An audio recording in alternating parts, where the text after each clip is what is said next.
AP CRDA కమిషనర్గా K Kannababu బాధ్యతలు స్వీకరించారు. విజయవాడలోని సిఆర్డీఏ ప్రధాన కార్యాలయంలో ప్రత్యేక పూజ కార్యక్రమాలు నిర్వహించారు. కమిషనర్గా వ్యవహరించిన కాటంనేని భాస్కర్ను బదిలీ చేసిన ప్రభుత్వం ఆయన స్థానంలో సీనియర్ ఐఏఎస్ అధికారి కె కన్నబాబును నియమించింది. కన్నబాబుకు కార్యాలయ సిబ్బంది స్వాగతం పలికారు. అమరావతి పనులను సకాలంలో పూర్తి చేస్తామని కమిషనర్ కన్నబాబు హామీ ఇచ్చారు.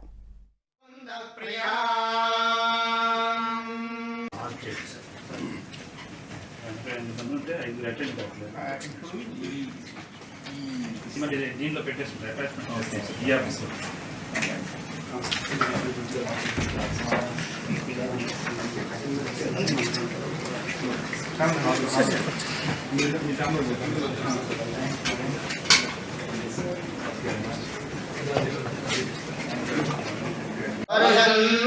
దేవి భావరి దివో అభ్రస్య విద్యుతః